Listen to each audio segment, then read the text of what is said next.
I'm Andre Huey and welcome to the Skn Newsline newscast. Our top story: will a 75% vaccination rate of the Oxford AstraZeneca vaccine assure us of herd immunity? Some studies suggest otherwise. Skn Newsline's Glenn Bart tells us more in this report. When the vaccination program started on St. Kitts and Nevis, medical officials of the HEOC, the Health Emergency Operations Center, said their aim was to achieve 70% herd immunity with the AstraZeneca vaccine. Dr. Patrick Martin, a former chief medical officer for St. Kitts and Nevis, told Skn Newsline that recent research has shown that herd immunity will be most effective when a high percentage of the population is immunized with the AstraZeneca vaccine. This is research from the UK-based Centre for Evidence-Based Medicine, that for the AstraZeneca effectiveness profile, you need to get up to about 85% population coverage, which includes adolescents. 85% coverage for us would include adolescents, and AstraZeneca is not yet approved for adolescents. So we need to have a second vaccine option, one that covers adolescents. So far, that's Moderna. Pfizer is testing theirs in adolescents. And the Cuba's Soberano 2 is in trials in relation to age group of 5 children, 5 years and up. So, yes, higher levels of population vaccination are possible, but we have to have a diverse strategy.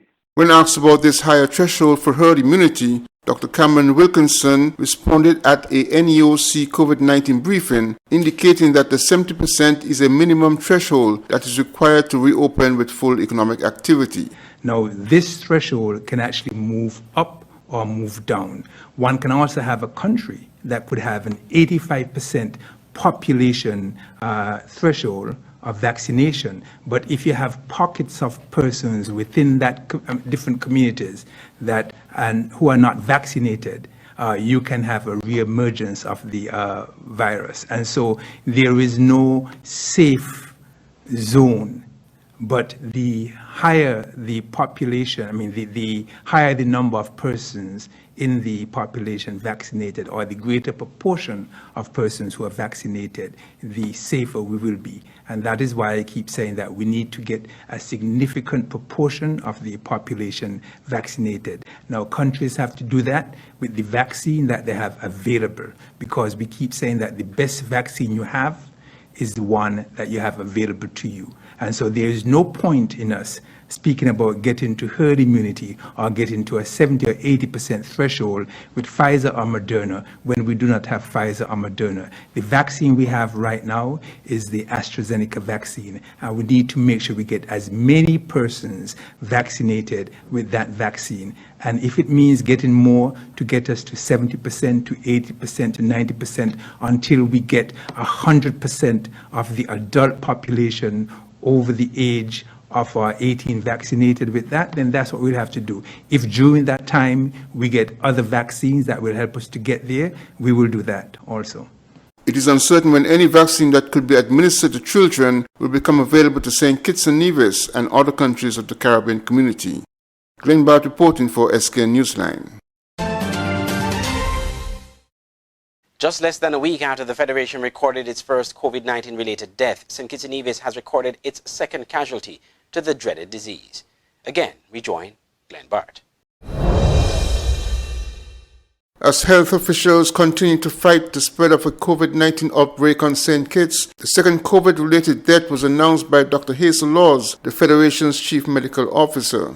At the 21st June NEOC COVID-19 briefing, the second death was revealed as contact tracing is continued and a partial lockdown remains in force in order to curb the spread of the virus. There are 2 COVID-19 related deaths. The first was announced last week, Thursday, June 17th. The second occurred within the last 24 hours. Meanwhile, the Chief Medical Officer provided an update on the COVID-19 statistics for the Federation as of the 21st June 2021. Over this past month, a total of 305 COVID-19 cases have been added to the Federation's COVID-19 tally. So over this past month, we've added a total of 305 cases to our tally. During this same period, there have been 30 recoveries. So 30 patients have recovered completely from COVID. At present, we have 273 active cases. These active cases are being monitored by a cadre of case managers and physicians. Over this same time period, we have had 21 hospitalizations or admissions to the COVID ward at the JNF General Hospital. 10 of these patients have since been discharged, and at present, we have 9 persons remaining on the COVID ward at the JNF General Hospital. The CMO also provided another reminder of the importance of following the COVID-19 protocols and also the need to get vaccinated for persons who have not done so already. Glenn Barth reporting for Skn Newsline. When we come back, close to 200 persons ticketed for breaching COVID-19 regulations. Elliots Funeral Parlor is the first licensed embalmer in the Federation of St. Kitts and Nevis. We have a friendly and professional staff. At Elliots Funeral Parlor, we offer a wide range of packages from $6,500, homegoing service at chapel, locally made caskets, tailoring of outfit for deceased of your choice, wake, overnight with slideshow, funeral, death announcement, obituary, booklets, family pin-ons, memorial books, preparation of funeral arrangements, wreath, fresh and artificial. For further information, call 469-3298, 664-2007 or 660-0186. Elliots Funeral Parlor in Gingerland, Nevis. Dedicated to those we serve.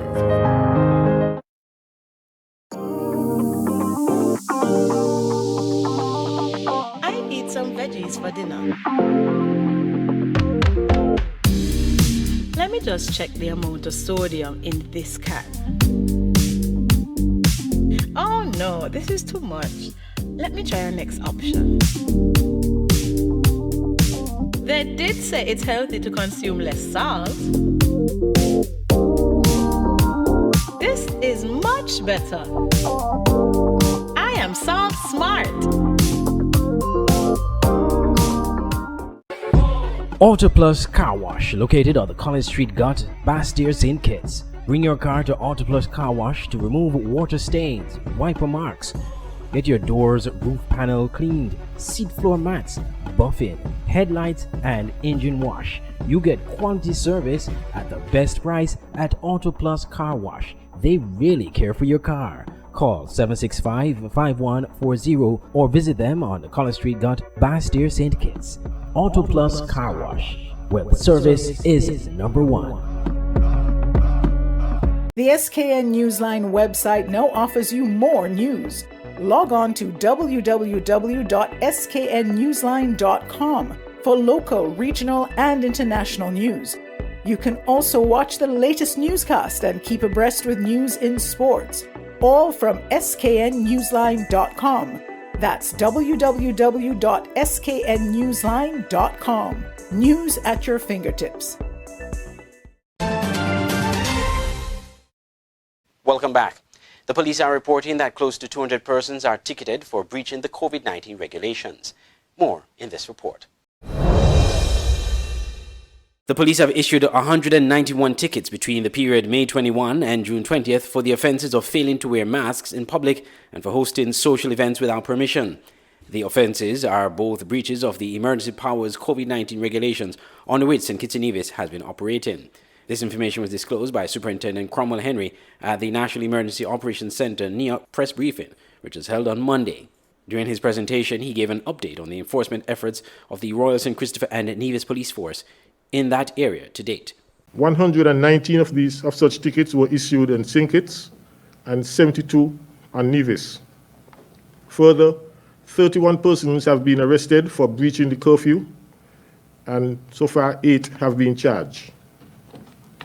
We continue to urge our people to take all the COVID-19 control measures seriously and strictly adhere to them, as such adherence will facilitate the slowing of the spread of the virus and the eventual easing of all restrictions. Section 20 speaks to penalties and states that a person who contravenes or fails to comply with these regulations shall be liable on summary conviction to a fine not exceeding $5,000 or to a term of imprisonment not exceeding 6 months or to both, and to forfeiture of any goods or money in respect of which the offence has been committed. I'm Andre Huey, reporting for Skn Newsline. There is a concern that the current COVID-19 pandemic is exacerbating an already challenged public health sector in the Eastern Caribbean. More in this report. Governor of the Eastern Caribbean Central Bank, Timothy Antoine, has expressed concerns that there is a clear and present danger that the COVID-19 pandemic is exacerbating pre-existing health issues with a disproportionate and devastating effect on the poor and most vulnerable households. In the latest ECCB blog post, Governor Antoine says the income losses from the pandemic are limiting households' ability to purchase nutritious food. In addition, it is highly likely that these households are purchasing and consuming cheaper, less healthy alternatives to the detriment of their health, a practice he says was already common even before the pandemic. Governor Antoine says while the pandemic has overshadowed many health issues, it has also shed light on others, adding that the high incidence of non-communicable diseases has increased the susceptibility of the population to COVID-19. A 2020 report from the Caribbean Public Health Agency, CARPHA, indicates that deaths from non-communicable diseases, including diabetes, cardiovascular disease, and hypertension, make up 76.8% of all deaths in 2016, up from 72.7% in 2000. The report cites an unhealthy diet as one of the main NCD risks. To read the blog post in its entirety, persons can visit the ECCB website at www.eccb-centralbank.org and its social media pages. I'm Andre Huey, reporting for Skn Newsline.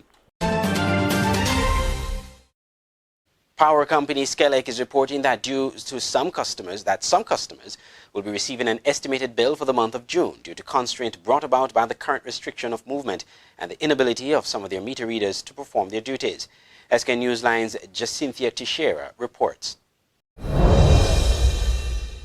The St. Kitts Electricity Company Limited said in a press release on Monday that due to the government-imposed restrictions on movement, their meter readers are unable to physically collect meter readings.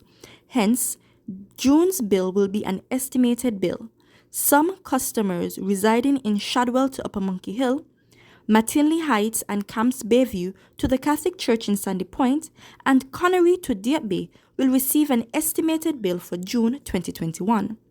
June's estimated bill will be calculated using the average of the customer's May, April, and March bill. Customers who will receive an estimated bill will see a change of the billing code on the inside of the bill. These bills will include the letter E, which indicates an estimated reading. This change in billing will only affect customers who are not eligible for remote reading.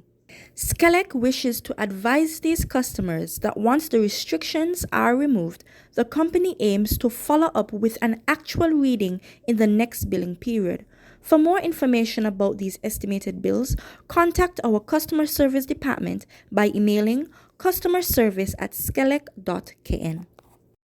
Skn said that it would like to thank the public for its understanding and support during this time. Customers wishing to make bill payments during this time can do so online by signing up for eBiz at ebiz.skelec.kn or through the St. Kitts Nevis Anguilla National Bank, Republic Bank, or First Caribbean Bank portals. I am Jacinthia Teixeira reporting for Skn Newsline. Finally, on the local scene, police officers who were part of the RSS contingent sent to St. Vincent and the Grenadines have returned. More in this report. After 3 weeks of serving the government and people of St. Vincent and the Grenadines, the contingent that formed part of the Regional Security Systems RSS disaster relief efforts returned home on Sunday, June 20th. They were warmly greeted at the RLB International Airport after disembarking the RSS aircraft. Present to welcome them home were Prime Minister and Minister of National Security Dr. Timothy Harris, Commissioner of Police Hilroy Brandy, Assistant Commissioner of Police with responsibility for operations Adolph Adams, as well as Major Sutton and Captain Jervin Lapsey from the St. Kitts and Nevis Defense Force. Prime Minister Dr. Harris told the officers and soldiers that he was informed by the Commissioner of Police that they did an excellent job. He congratulated them on behalf of the Cabinet and the people of St. Kitts and Nevis. Commissioner of Police Hilroy Brandy also congratulated the officers. Contingency Leader Inspector James Stefan reported that for the duration of the mission, the morale of the group was high and their discipline was of a high standard. He was assisted by Staff Sergeant Marvin Payne while there, and he assured everyone present that the troops did their best to represent the Federation well. The eruption of the La Soufrière volcano caused the evacuation of thousands from the northern section of the main island of St. Vincent. There was large-scale devastation in what was referred to as the red and orange zones. It was against this backdrop that the government of the territory made a request to the RSS for assistance with disaster relief efforts and to provide support to local law enforcement agencies in maintaining security. I am Jacinta Teixeira reporting for Skn Newsline.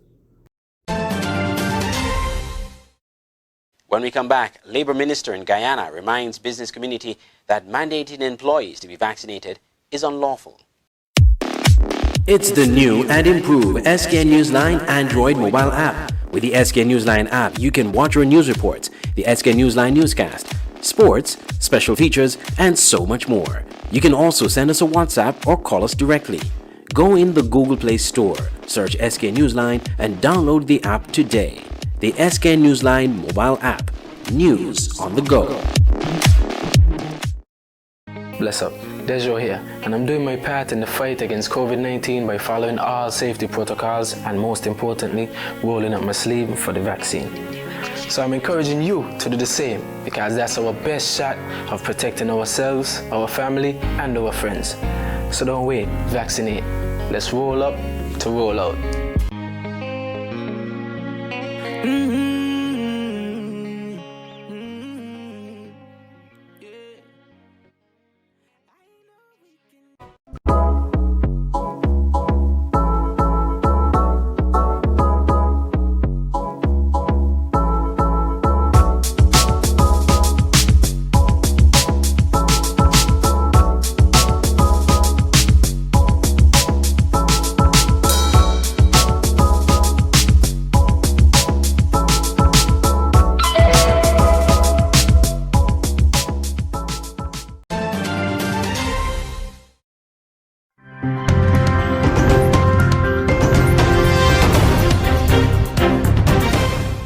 Welcome back.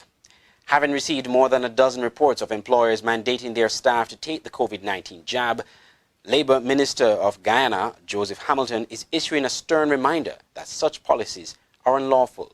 More from Tamika Rodney of HEP TV in Guyana.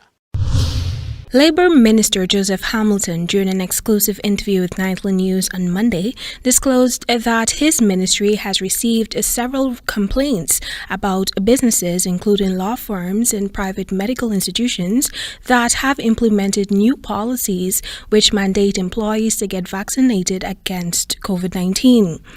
This, he reminded, is against the law and government's policy, which has always been that vaccines are voluntary. In some instances, reports reported to this newscast, employees who failed to access the jobs were sent home, while others have been told not to resume work until they can provide proof that they have been vaccinated. The minister is warning employers who unjustifiably dismiss workers for not accessing the vaccines of an ultimatum. Either comply or I call a press conference. You have to decide. And I could tell you, so far, they have complied, because I suspect nobody wants public shame. According to Hamilton, this very matter formed the topic of a recent discussion representatives from the ministry held with the Private Sector Commission, during which the commission was advised to devise innovative vaccination campaign strategies which would be effective in encouraging employees to become immunized.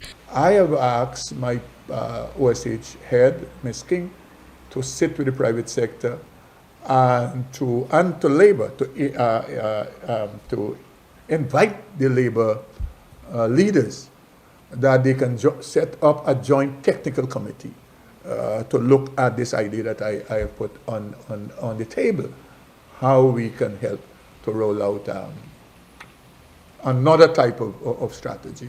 When asked about his thoughts on the implementation of incentives, monetary or otherwise, for vaccine recipients, Hamilton says that government is hoping that persons will eventually come to the realization that the vaccines are for their safety and that of others, and begin to access them more readily. Many of the allegations leveled against employers who have attempted to institute mandatory vaccination policies are considered unofficial reports, since they did not go through the necessary process outlined by the Ministry of Labor. In the event that the ministry needs to take legal action against such businesses, the Ministry of Labor would require a formal report of such issues from employees. When or if that is presented, then we would have to review it. I will depend on the legal counsel we have here to advise me. Tamika Rodney reporting for the HGP Nightly News. The Bahamas look to relax some COVID-19 restrictive measures, including allowing parties if patrons are vaccinated. More from Eyewitness News. Prime Minister Dr. Hubert Minnis announcing perks today for fully vaccinated Bahamians. And while many expected details on his proposed vaccination day, that did not happen. The seemingly good news for many who have taken the double jab came as he wrapped up debate on the new fiscal budget. Our Francesca Brown has the details. The young people tell me they want a vaccination party. If they are vaccinated, carry on.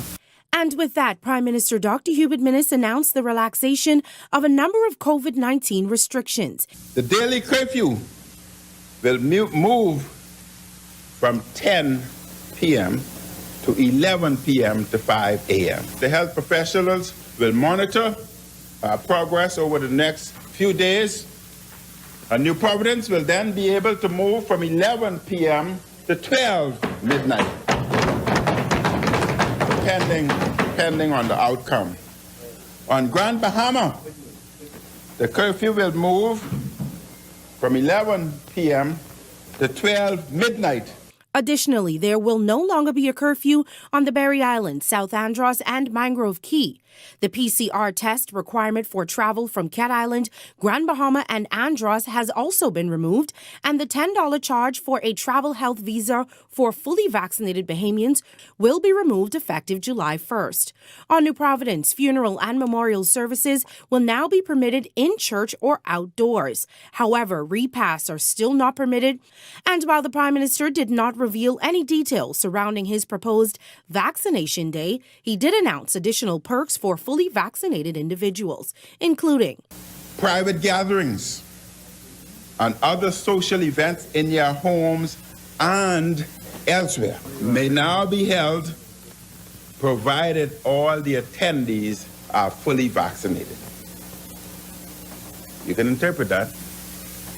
The young people will interpret it, party on. Wedding receptions will now be permitted on New Providence and Grand Bahama, provided that all attendees are fully vaccinated with both doses of COVID-19. That is indoor, having a good time. In order to prevent fraud and make it easier for fully vaccinated people to move about freely, the Prime Minister announced a digital vaccination pass. Scan the barcode, and in a matter of seconds, you can get a response saying valid or invalid. You will also have the opportunity to secure or purchase a wallet-sized vaccine pass card. And as you can see, the Deputy Prime Minister already has a wallet size, just like a credit card. Dr. Minnis said the aim is to reopen the country fully in several months. To date, over 25,000 Bahamians have been fully vaccinated. Vaccinated? Carry on. Sancheska Brown, Eyewitness News. When we come back, Sweden's Prime Minister facing a no-confidence motion. Stay abreast with news on St. Martin with SMN News. Visit www.smn-news.com for up-to-date news, scoops, opinions, and hard-hitting facts. SMN News, we tell it like it is. Visit our website www.smn-news.com.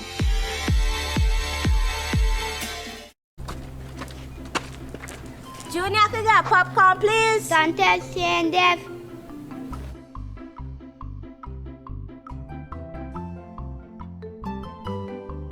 Welcome to please. I can get some salt.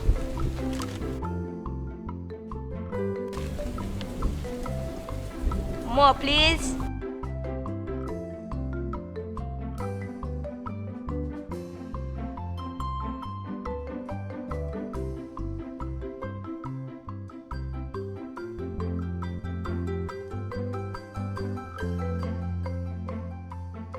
Boy, take your pack up from Junie.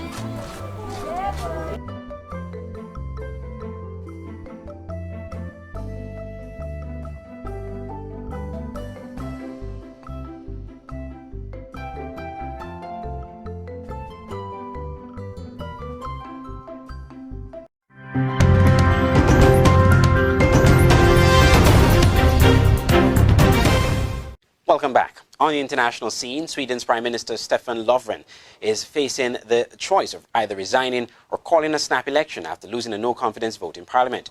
The vote was triggered after the governing coalition fell apart over a dispute on proposed rent reforms. Al Jazeera reports. The Riksdag chamber in Stockholm was packed full for the momentous vote, an electronic ballot which took less than 20 seconds to confirm the outcome. Stefan Löfven is the first Swedish premier ever to lose a confidence vote. Löfven sat impassively on the front row as his coalition disintegrated before his eyes. Löfven is a former union boss famed for his negotiating skills. And since an inconclusive election in 2018, Löfven's Social Democrats have governed in a minority coalition with the Greens, while still needing the support of smaller parties to get votes through Parliament. But his government proposals to reform Sweden's strict rent control system proved to be a red line for the Left Party, who warned that they would bring down the government unless the proposals were withdrawn. Vi har gjort något som uppfattas som ovanligt I politiken. We kept our word, said Nooshi Dadgostar, the Left Party leader. So Löfven now has 1 week to decide whether to call a snap election or resign and give the Speaker of Parliament the task of trying to find a replacement Prime Minister. Oavsett vad. Regardless of what happens now, my party and myself will, together with others, be available to shoulder the responsibility of leading the country. My primary focus has always been, is and will always be to do what is best for Sweden. That's a heavy hint of what many analysts are suggesting, that with Sweden's fragmented political landscape and opinion polls showing the centre-left and centre-right blocs evenly balanced, it's entirely possible that the Speaker will hand the top job back to Stefan Löfven, at least until the next general election in September next year. The PM may be down, but he's not yet out. Paul Brennan, Al Jazeera. In Myanmar's second largest city of Mandalay, gun battles have broken out between the army and various civilian groups as unrest over the military coup continues to flare. Singapore's news agency CNA reports. A rare gun battle has broken out in Myanmar's second largest city of Mandalay as unrest over the military coup continues to flare. At least 8 protesters have been killed in clashes between the army and civilian forces. Such sightings are no longer rare in Myanmar, nor are such sounds. But in a major city like Mandalay, it is indeed unusual. Gun battles have broken out between the army and various civilian groups. At least one of them claims it's with the People's Defense Force. These are civilians trained to fight the Myanmar army and are formed by the ousted lawmakers. The Myanmar army has declared the People's Defense Force as terrorists, and its crackdown on the civilian fighters was swift. This video apparently shows security forces using what's believed to be an RPG, short for rocket-propelled grenade, on civilian forces. The shootout happened after the army raided a house believed to be the hideout of the civilian fighters. It's estimated more than 870 people have died since the February coup. The army disputes this figure. Leon Wykett joins us live now for more on what's happening in Mandalay. Wykett, shootouts now happening in major cities like Mandalay. Is this a turning point that we're seeing for a new wave of violence in the country? Well, Don, it certainly looks like it's heading down that direction. I mean, urban warfare in major cities. And I say this for various reasons. Let's just look at Mandalay alone. Before the raid, the resistance forces had sent out an SOS appeal to the public in Mandalay, urging them to distract the Myanmar army. And shortly after that call was made, there were blasts heard in Mandalay. There were car tires being set on fire as a result of that appeal. Separately, there's another civilian group that calls itself the Jaukse Civilian Defense Force. That's about an hour's drive from Mandalay, and they've also emerged to say that they're now joining the fight against the Myanmar army. So this gives you a very clear picture that within the pro-democracy camp, there is spontaneous support. Now, the second point I want to make is sort of a technical point, but an important one at that, because there are two different types of civilian fighters. One, the official one, if you will, that's the People's Defense Force formed by the ousted lawmakers, PDF for short, this group. But they've also inspired other similar civilian groups across the country that have taken up arms. They claim that they are loyal and they pledge allegiance to the PDF. They claim that they will take instructions from the ousted lawmakers. But the question is, who controls these spontaneous civilian groups? Where do the command and control come from? So I recently put this question across to the ousted lawmakers during a press conference. I asked them whether there are plans for them to reach out to these civilian groups because there are so many of them popping up. But the NUG did not directly answer my question. The spokesperson, Dr. Sasa, merely said that if the situation in Myanmar is not under control, there will be more and more of such civilian groups popping up. Now, with that in mind, we'll take a step back. The ousted lawmakers say on various occasions that they are preparing for battle. The Myanmar army, on the other hand, has made various arrests accusing civilians of learning to make bombs, accusing civilians of launching these bomb attacks across Myanmar. So, if you will, the stage is set for more of such clashes to happen in Myanmar. Wykett, thank you very much for that update. Leon Wykett there with the latest.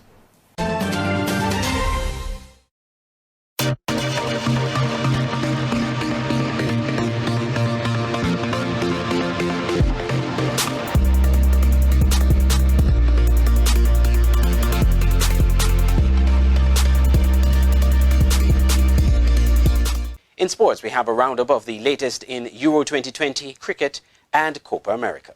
We are sorry. Those were the words of Captain Craig Brathwaite after the West Indies' humiliating 158-run defeat to South Africa inside 4 days at the Darren Sammy Cricket Stadium in St. Lucia on Monday.